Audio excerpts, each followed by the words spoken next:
Asia's growth reached 5% in 2023 last year, which is higher than IMF's projections.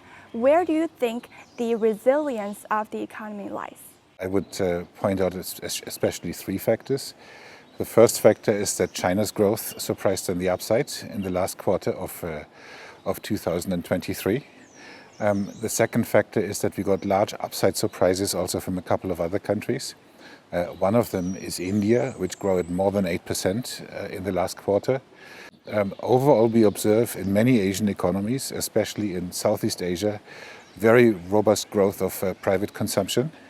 And that has allowed the Asian economies to grow very robustly, even though the external environment is still fairly weak. Research shows that AI could widen the gap between the rich and poor countries. Developed countries with better infrastructures and AI capabilities are more likely to see an increase in productivity, while lesser developed countries would probably fall behind.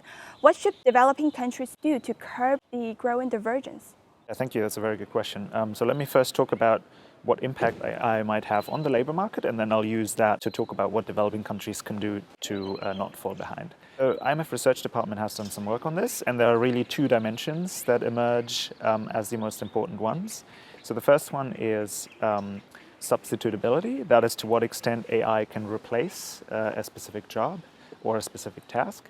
And the second one is complementarity. So that is the extent to which AI can enhance or complement a certain job or task. Policymakers in developing countries want to make sure is, of course, that they have a workforce that have AI enhance their work as much as possible and replace as little as possible.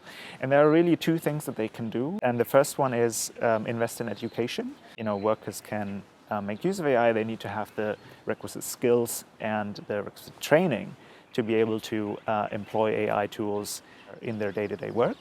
And the second one is digital infrastructure. So in order to use AI, you would want to have high-speed internet access, reliable power supply, and all these kind of things in place so that you can really harness the possibilities that AI brings.